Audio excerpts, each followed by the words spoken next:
Hello, it's me, Annalisa, with My Spiritual Friend, and I am back. It is Sunday, February 6th. I hope everybody is well. Um, as far as all the readings are for the purposes of entertainment only, as in accordance with the law, I am not a doctor, a lawyer, a therapist, or a financial advisor. If you need one of those, please seek those. I don't know who's here. So let's think about what's going on until people start to join me.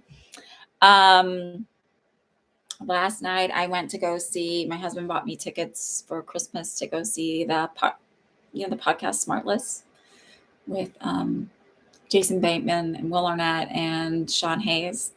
And the special guest for the show I went to was David Letterman, and it was fantastic. It was amazing. I truly enjoyed that hour. We were in the car longer than the show lasted. Hi, Charlie girl. So I'm just waiting for people to show up. I am going to do more TikToks. In fact, after this is done with this live stream, I'm going to record some TikToks. It's just been a little hectic the last couple of weeks. Family stuff. So I haven't been able to record as much as I'd like to and be as active as I'd like to, but 2022 goals are about building my business. So I hope everybody's well. Do you want to go ahead and ask your question, Charlie girl, since you're here? Please like and subscribe, share me with your friends. I'm going to be opening up another psychic or intuition development. I might change the name. I think people get a little leery when it says psychic, that they're supposed to be like old hats at it. Hi, Gia. But I'm going to open up another one that'll start in March, and I'll get that up on my website this week so that we can start filling the spaces. Hi, Regine. I'm good. How are you? I hope everybody's well. I never know what to say in those first few minutes I start and nobody's really here. And but I always hate that dead space where people are like, let's see if anybody's showing up when I watch other lives. So I just ramble about something. The questions are $12 and 30% goes to the Community Food Bank of New Jersey.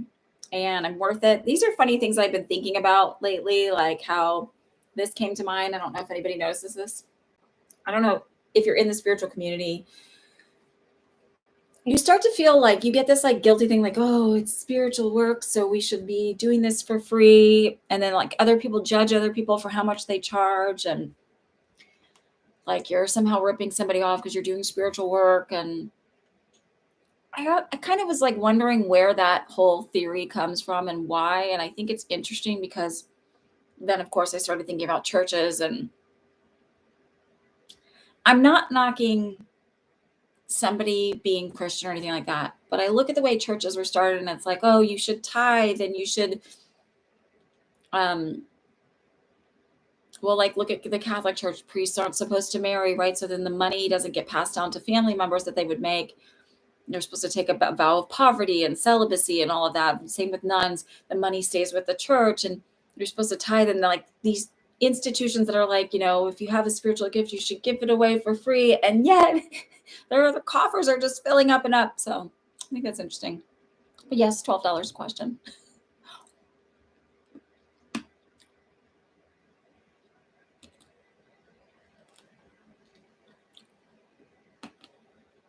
Okay, so we'll just start. Random ramblings, but these are the things that like I sort of like chat with my guides about, like, where does that theory come from? I've been reading a book, and then it's led me to other things. I think it was like how to be a badass at making money. I think her name is Jen Sincero is the author.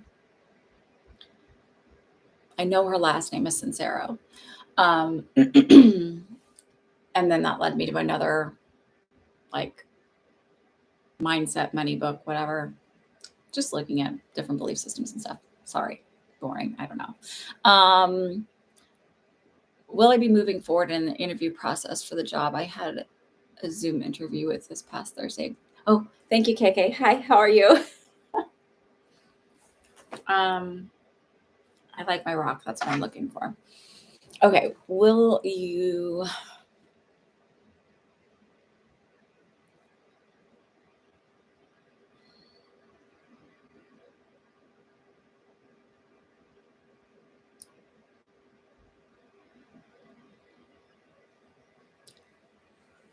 Since this is a quick yes or no, I want you to think of a follow-up for this. So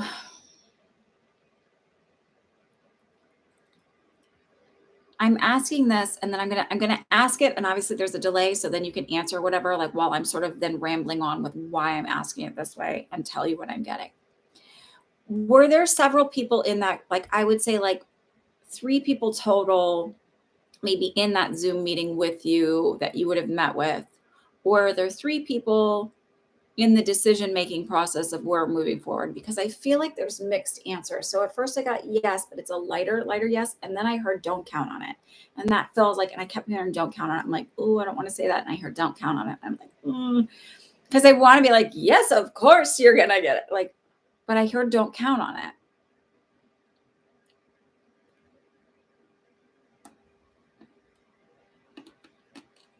I just don't feel strong like this is the job that's you're gonna get.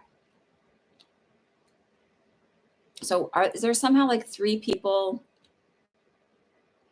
or were there several people on the Zoom call? 2 people, so you were supposed to meet one more. Okay, so that's what it is. So it feels like somebody within that group has a smaller voice and likes you, but it feels like there's somebody else that's like the bigger voice that's like, don't count on it. So the bigger don't count on it is coming through. Yeah. I always see people are like, we're not doing future stuff. We're not doing that. And I wonder if some people don't do stuff like that, or some people are just, I don't know, afraid of whatever it means. But I believe that we have control of our destiny in many, many ways. Thoughts, beliefs become things. So manifest differently if you really want this job. Like if you really felt that connection. But I sort of feel like maybe you don't, you want the job to have the job, but you don't necessarily feel that connected to the people.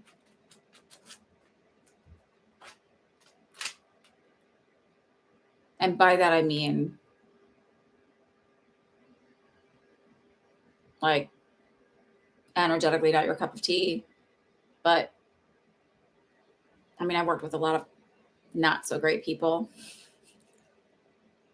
and just put up with a lot because, well, I wanted my paycheck.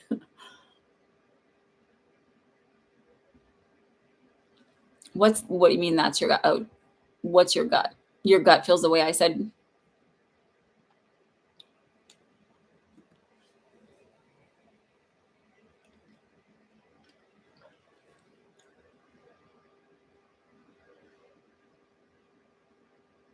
Your gut is that you're not going to get more? Like, I'm just looking for clarity on that.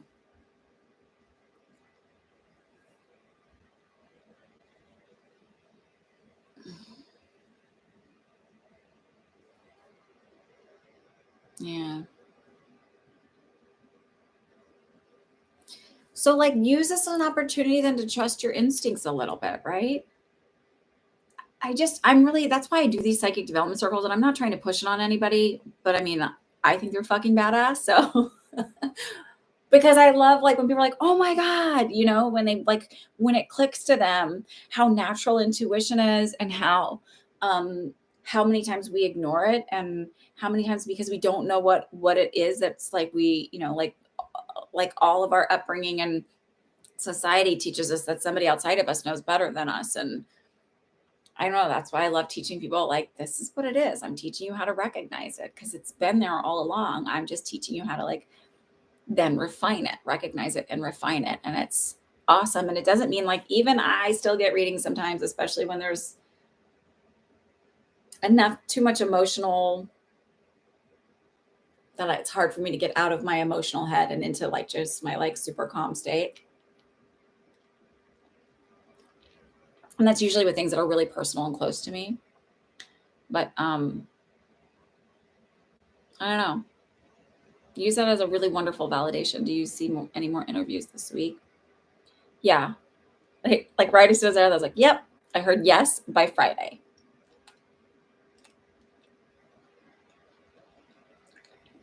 They're highlighting February 18th as a significant date. So I don't know if that becomes like a second interview or an actual job offer, because it feels like when it's the right one, it clicks and it hits quickly. Like there isn't a lot of delay time. I sort of also did this like, so when I was working as a nurse and I did travel nursing and um, I always had this really mentality and this state of belief that like they need me. So of course they're going to hire me. Like it wasn't, there was never like, I never thought I was the best nurse in the world and I'd be the best candidate. I literally just thought they need nurses. They need me. It's fine. I'll get hired. Like they need bodies. So I was never in doubt of like, would they give me the job? I always knew it was sort of like my choice. And in fact, when I hired the last permanent job I worked that wasn't, a travel nurse position, I did 3 interviews within the same hospital and I sort of knew like I got to pick wherever I wanted to work. So I just had this like idea of like they need me. So of course, and I feel like that catapulted me into that direction. So it's sort of like decide that they just need you. They need you. Don't worry if you're good enough. You're good enough. They just need you. The more and more I look at my life and look at belief systems and the way things round out, so the way things have come to fruition, either positive or negative, I am becoming more and more convinced that everything is about belief system, even within my own spiritual practice.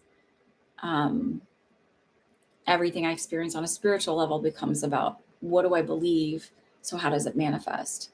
So do I believe it's possible to like the more and more I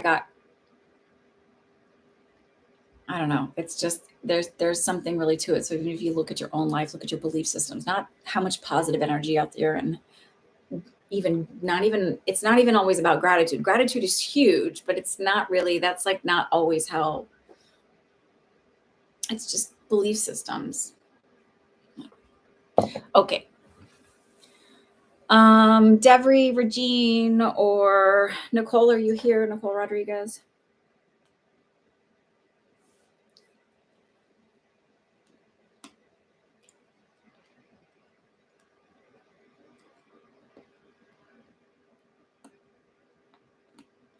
And you're very welcome, Charlie Girl.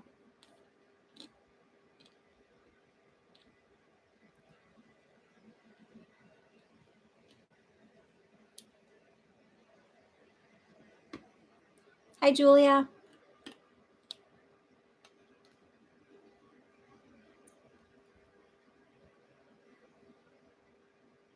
I actually do feel that that's going to happen. And I feel like it's only like 3 or 4 hours a week. It doesn't feel like it's a ton, but it feels like it's enough.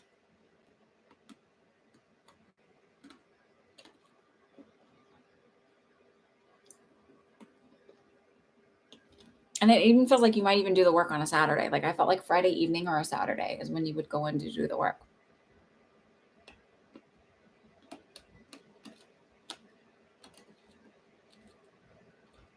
I feel like you're going to end up doing more for her than that, like as far as organization and getting stuff in order, because it feels like you kind of walk in and you do the billing, but then like you're like, oh well, like I noticed this needed to be done. Like you see how things could be done more efficiently and like organized better.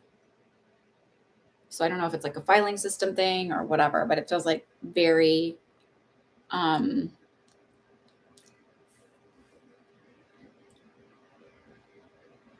I don't feel initially with other companies. It feels like the first few months is literally just with her.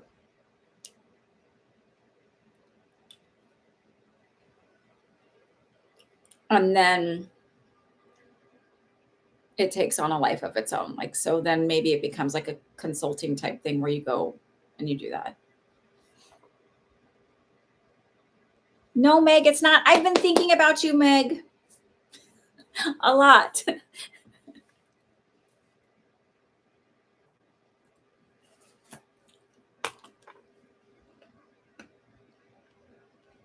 So maybe by August you're doing other companies besides hers, or you're sort of like have a little side job. You somewhere between a year and 2 years, and it might kind of start like really kind of like going around in your head about like a year out, realizing that you can probably leave your full-time job and actually make this a business for yourself.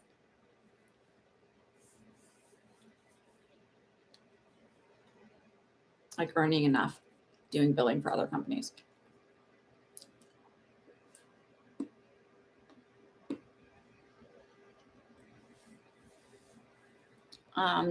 Devery or Nicole, if you're here, like and subscribe, all of the good stuff. Let's see.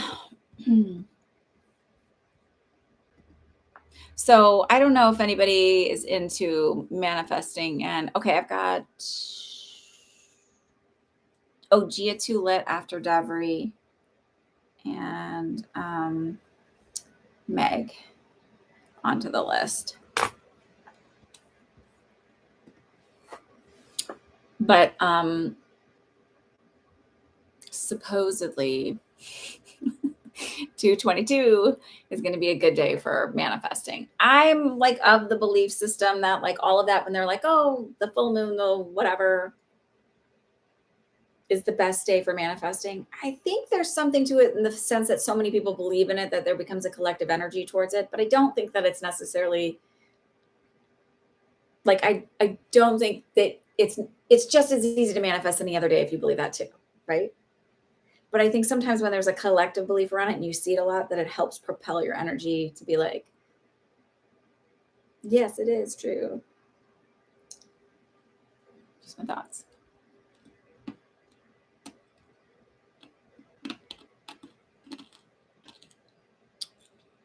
Wait, I want to know why.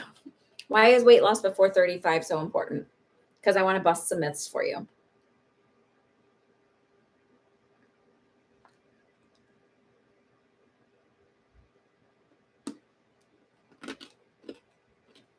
We need to do some mindset work with you, Miss Devery. Because I'm like, well,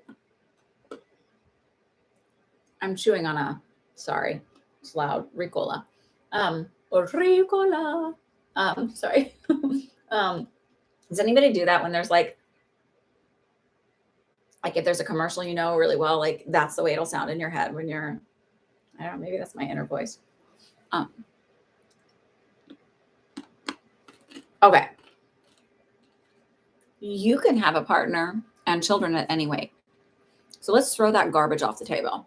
Stop thinking that if I weigh this much money, nobody's going to love, or weigh this much money. I don't know. Sorry, money's on the mind. If I weigh this much, I won't find somebody until I weigh this, or until I wear a size, or until this is perfect. I won't find anybody. Nobody's going to fall in love with me because, oh my God, how atrocious am I?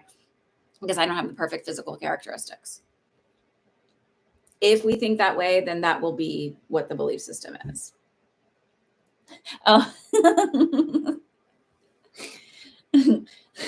Great minds think alike, Meg.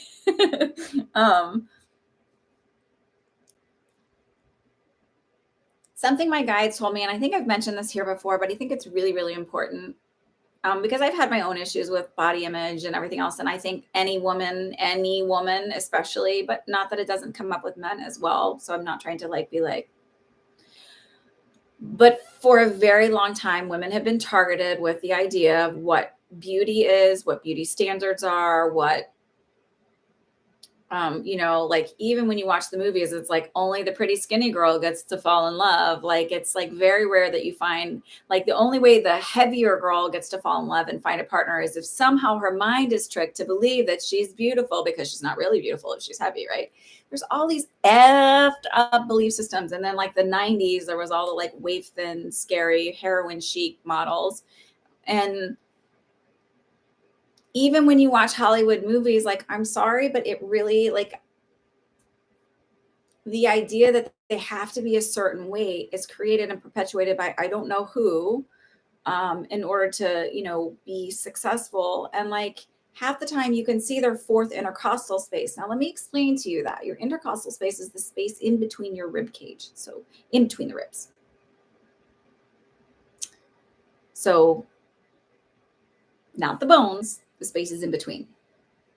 When I was in nursing school, when we were taught to do evaluations and head to toe assessments on patients, you were supposed to palpate, means push in and touch for, not see those intercostal spaces. beyond like maybe the collarbone you'd see, but beyond that, you're supposed to palpate to know where you're listening for the heart sounds and all of that and blah, blah, blah, blah.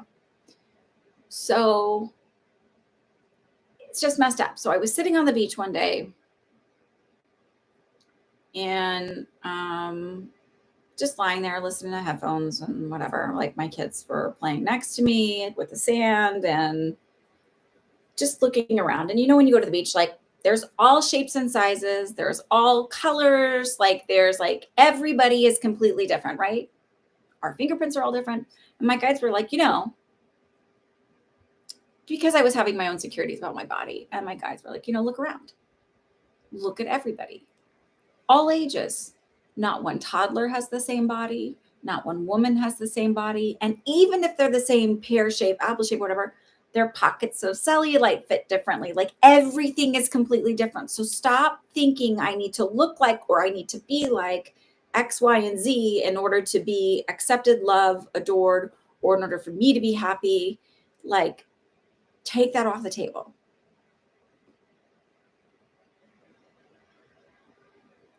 It's not about thinking positively. Number one, it's accepting and loving yourself for who you are right now in the moment and knowing that what I look like physically is not going to stop me from falling in love or somebody from falling in love with me because I am lovable, because I am worthy, because I am a great person. And that doesn't make you arrogant to tell yourself those things because you are beautiful just as you are.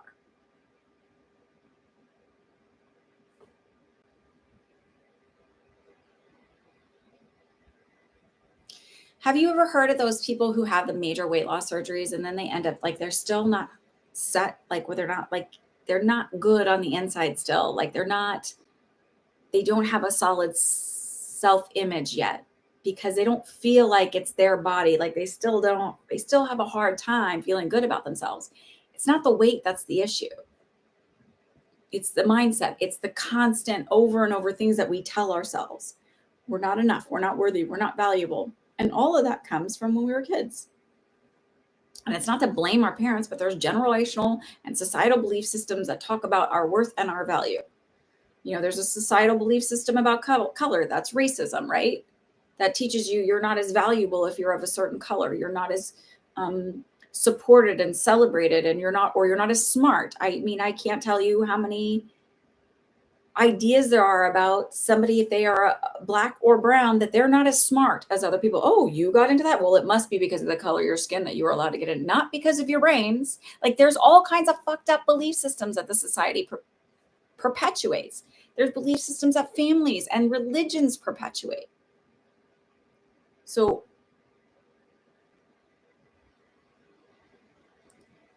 manifesting is not just about thinking about it. It's then being open to the inspiration of it and moving and putting your feet forward. So it's not like I just sit here and go, oh, nothing's ever going to happen. It's like, okay, my guys are like, go start a TikTok. And I'm like, really? Because I really don't like TikTok. It's super addictive. I think that's weird. And they're like, go do it. And then I get dreams about things and they're like, get off your ass and move and do these things. Like you don't need to see the end thing or how it's all going to be planned out, but like we're guiding you to do this. So I met my husband online and it was sort of like, they were like, go join this thing one more time, go sign up for one more assignment. I was ready to go back to Texas. So it's like, you just follow those instincts.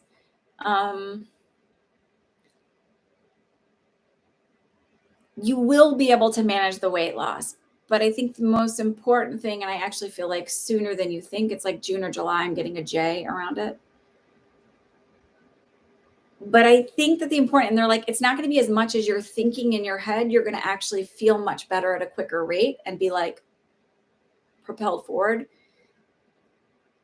But also work on just the self-concept stuff. And I know it sounds silly, like, great, I just tell myself like I'm beautiful every time. But like I'm telling you, when you start saying it on the daily, where it becomes like before you go to sleep at night, this is what I do with my girls. We say a quick little prayer. And then we do the I ams. And I'm telling you, it's working with me because we say it right before bedtime. We drift off into sleep. And then, I sometimes fall asleep while I'm putting them to bed because tired mom, but it just feels like it's really working on your mindset is going to be the thing that really propels you forward. So yes, you're going to get the weight loss. And I feel like that happens by June or July. And I also feel like it's not quite as much as you think it's going to be, but that you'll be very happy with it.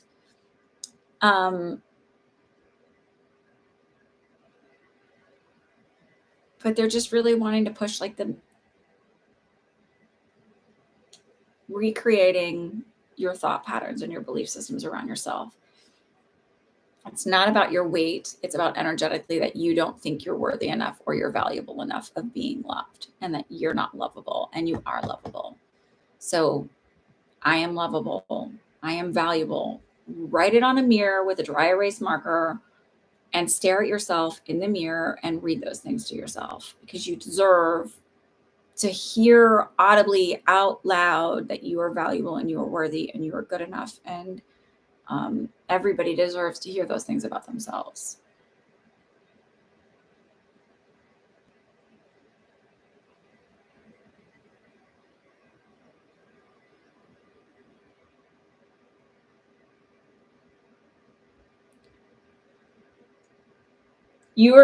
So this is what happens. Do you ever notice when you set a goal and then you sort of, your goal kind of shifts a little bit as you're there? Like you're so focused on it has to be this weight, so I'm in this size and whatever. And what turns out happening is like you don't lose as much, but I feel like it becomes less about the weight and more about how you feel inside.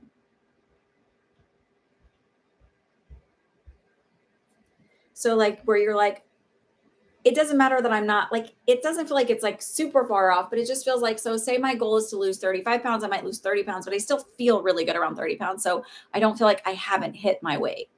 Like I'm not so focused on the number. Also, stop getting focused on numbers. Those scales are just, they're bullshit. Scales are bullshit. I'm going to tell you that they are bullshit, because if you are working out and lifting weights and doing things and building muscle mass, you're going to be slimmer and trimmer at a heavier weight.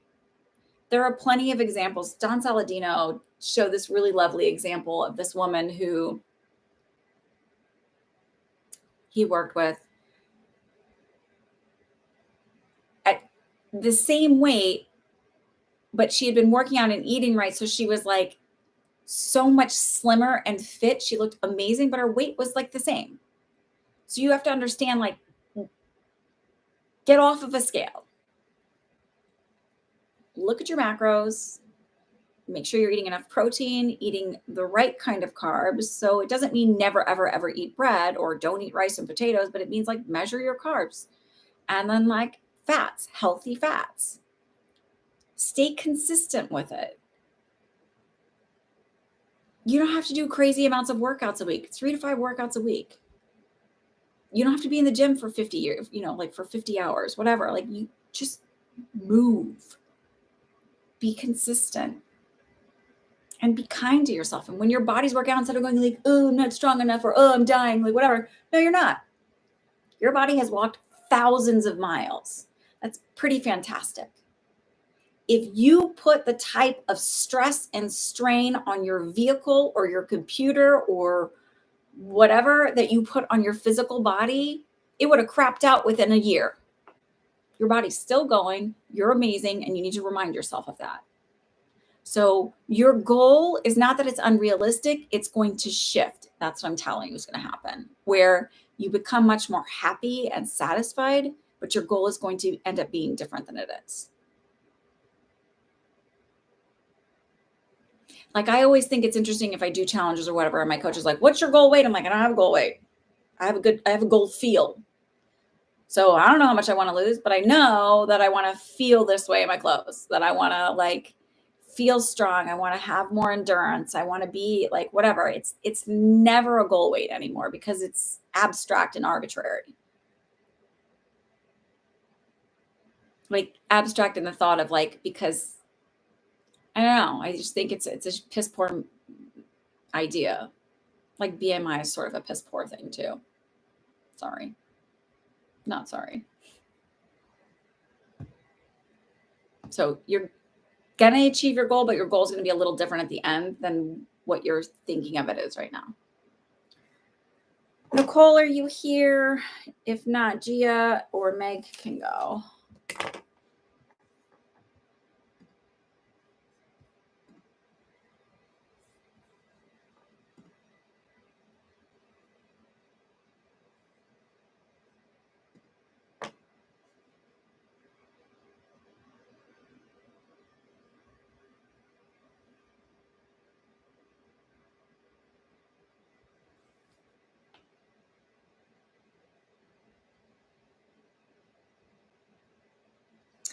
I actually don't feel like you're going to sell your condo, but I do feel like you're going to move. um,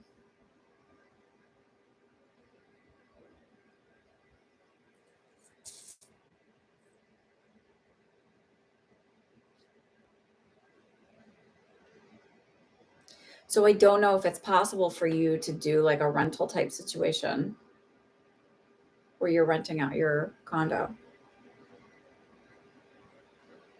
And I also feel like you moved to somewhere just slightly smaller. So I don't know if it's like you purchase another place. And I don't know if it's in Milwaukee. I don't know if this is to tell people you're there. Sorry.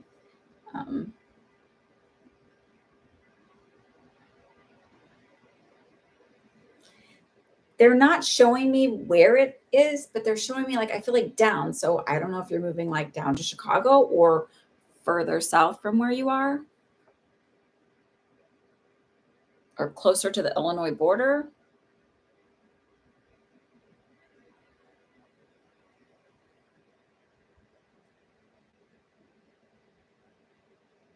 But it feels like keeping it as an investment.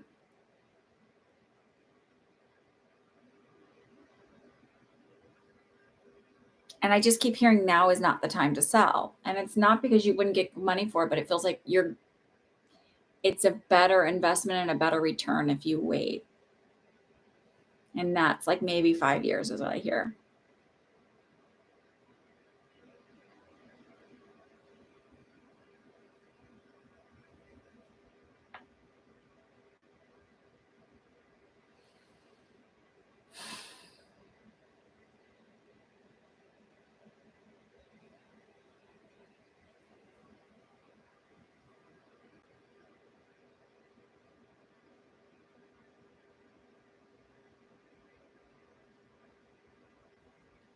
I actually I just read yours, Gia, and you said I used to pick up energy a lot and have visions, but the last couple of months I haven't been able to pick up anything or connect. Why am I unable to do this? I just feel like it's just stress related.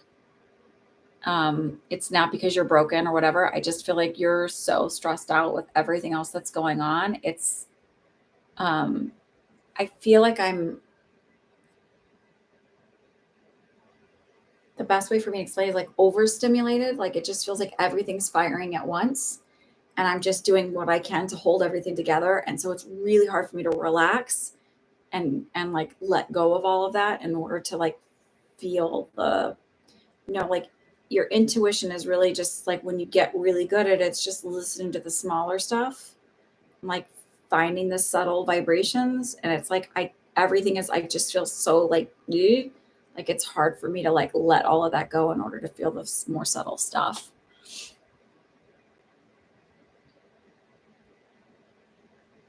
So it feels like intentionally, and I will tell you this, I've been through one period of that where I really couldn't, I just felt like, why am I not? It just felt like whatever, but it feels like it's coming back around again. I feel like by March, you're going to start having things pop up more and more. They're showing me the flowers blooming.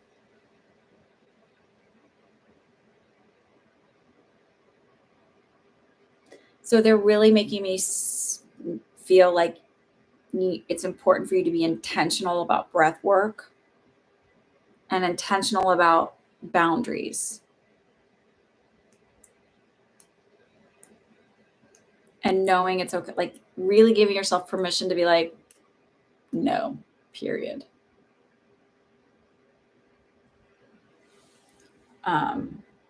Stop feeling guilty about saying no, period.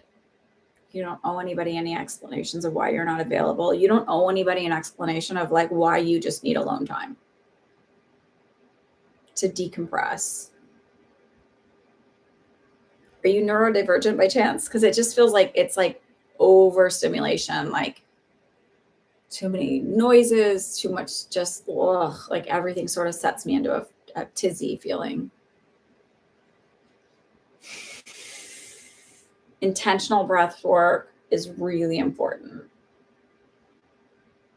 And give yourself permission. Don't think there's something wrong with you because you're like, I would like to sit in a silent room and do nothing and just breathe.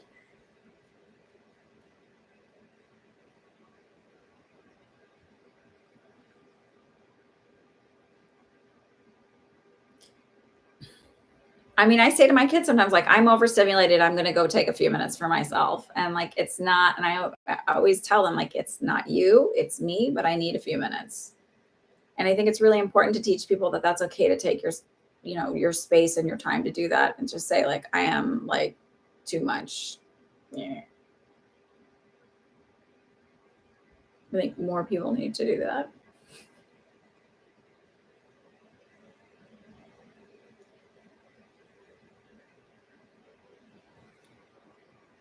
Nicole, are you here? Did you forget? I do that. No, try to find a quiet area. I have 2 kids and live with my mom and COVID and school. And yes, and yes, and 100%. And yes. As we do in this circle, I do these, I'm participate in, I'm not facilitating, but I participate in. This was one of my self-care things that I did for myself last year because of all of those reasons. And because I'm super sensitive to energy, like I will tell you stories about how sensitive I am to other energies. And I don't even realize I'm so sensitive to this stuff. But I joined this women's empowerment drum circle. It's amazing. It has been one of the best gifts and I will keep going because it's like so good. But you do this like to acknowledge other people. You just make a little symbol. So I'd be like, yes, and um, it's a lot. It's a lot, and it's not because if you're empathic or sensitive or psychic or intuitive or whatever, like you're saying, you have visions, you have stuff. If you're highly sensitive, and then you have kids that are like and people that are around you all the time, not only are you feeling your own stress and stuff, you're feeling the anxiety and uncertainty of your own children. You're feeling that of you live with your mother. You're feeling that of like just energetically of what's going on as a whole, and then divisive behavior and all of that. That it's just like vibrationally. So you have to intentionally just say like, I need time. I need to do some breath work. I need to connect in. And make that choice, and don't feel guilty. Don't feel guilty about saying no. Not possible. Not doing that now. So sorry. Not sorry. um, Nicole, are you here? Otherwise, I think we're done. Nicole's on here. Quick and easy, quiet night. So I'll tell you a story about being sensitive. I was just going to give Nicole a few minutes. If you guys have any just general reading questions you want me to do, I'm happy to do that. Like not about yourselves personally, but like general energetic things. You're welcome. When I was living in Hoboken, we lived in a multi-unit apartment, and I just felt really depressed for like 3 weeks, and I couldn't figure out why. There was like nothing, there was no reason. And I don't have a depressive disorder. I've never had a depressive disorder. And then I ran into my neighbor, and he was talking, and like, I don't know why he like decided to share this information with me. He's like, I've been feeling really depressed the last 3 weeks because my mom passed away from cancer. And then I went, oh, well, that's it. And it was gone. Like as soon as I understood it, it was gone.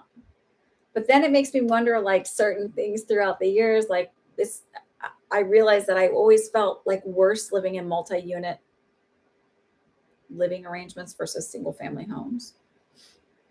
Most of my life, I lived in multi-unit living arrangements. It's interesting. I will try never to stop these. I really enjoy doing these. I like, that's why I like doing the TikToks, because I can do quick little blurbs about different stories, and I try and bring stuff over there that I see coming up with clients, or I see coming up in my circles where people have like, and I just watch different things. Like there's a lot of information that gets passed around in the spiritual community, which I just disagree with completely. And it usually comes from like a fear mongering place. And I just like, religion has been doing that for so many years. And it's not been my experience. My experience has been, I have always known that I've connected. If something's not great or great energy, I always know the difference. Like you just can tell it feels exactly like you think it would feel. Not great. I saw something on this person, and they were like, you can have dark energies that are just that they're just not necessarily there to hurt you. They're there to like protect you because they work better with other dark energies. They're not, the light energies aren't strong enough to, and I'm like, no.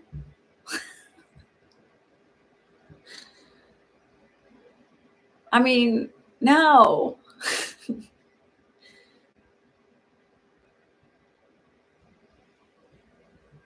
And I'm not saying like a dark energy is there. Like, listen, there's shit around me all the time. Good, bad, indifferent, passing through. I'm not afraid of it anymore because I recognize like that spirit is actually way more respectful of your boundaries than any human will ever be. It's okay, Nicole, you want to ask your question? I was waiting for you. Spirit is way more respectful of boundaries than humans are. And the idea too that like negative energies are trying to trick you, they're going to pretend like they're good, but they're really bad. I'm like, that's a human construct. No, no, they don't have time for that. They don't care about that. No. And most of the negative entities that I run into, they're just looking for food, energetic resource. And you're like, think about Monsters Inc. Your negative energy is food for them. So your depression, your anxiety, your fears. So they'll try and elicit those things and like feed more on it. But positive energy love is like a bigger dose of food. They just don't get it. It's not as easy. So if you just send it love, it's on its way. Also, most of them are darker and heavier because they were souls that had a belief system that thought that they weren't good enough to qualify to cross into the light because they were bad people. And so they stayed here and then morphed into these ugly, scary, whatever things. And they really just need to be sent love and passed on to the other side. Sent over. Can I tell you how it would be for dating David Adele? I don't remember if I already asked this. I don't know if you did either. I don't either.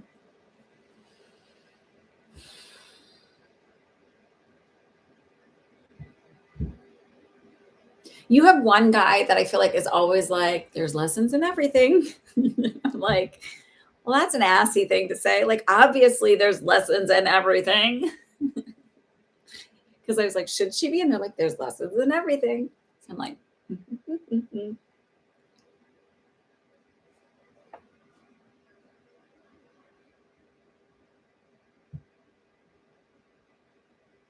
So I asked, like, what's the thing to learn in that relationship? And it says that she, like, it's around setting boundaries.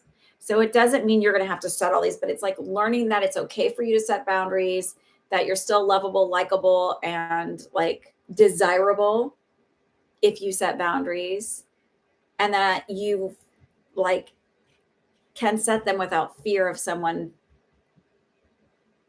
reacting in an unfavorable way. So that's like the big of this relationship. And it doesn't mean like he's going to be hard, but maybe it means more that like he teaches you it's okay that a man will actually respect your boundaries.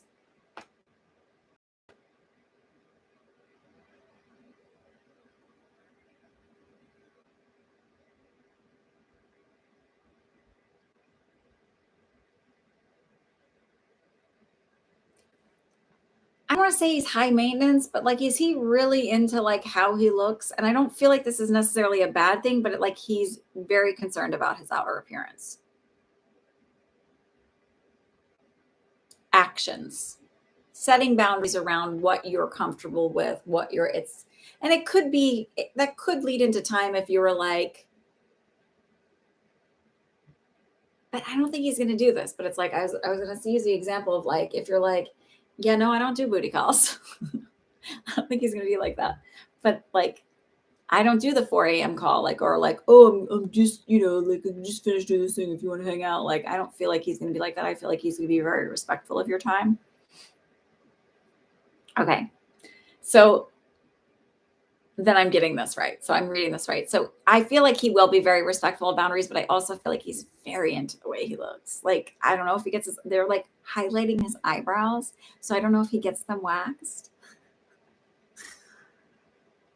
And no offense if anybody's men like their eyebrows waxed, or if there it happens to be a man listening and you like your eyebrows waxed. I always find it funny. I don't know why. I don't wax my eyebrows or do like much with them.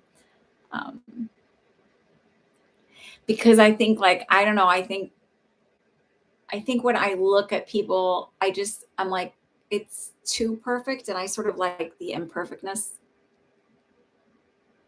I find it more interesting and intriguing and attractive in a way.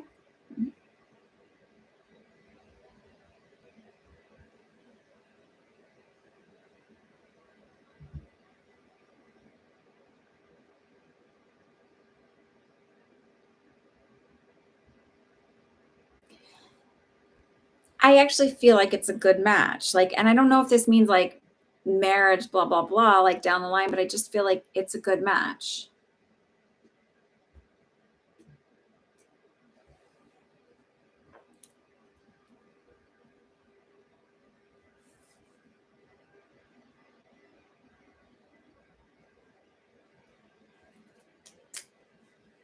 Okay.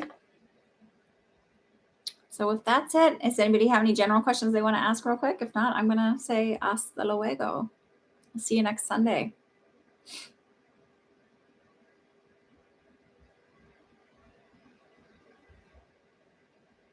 That's it. I know there's a delay, so I'm trying to wait, but I'm okay with an easy, lazy Sunday. So next Sunday, I think is Super Bowl Sunday. I'll be here. I don't watch the Super Bowl. I don't watch football.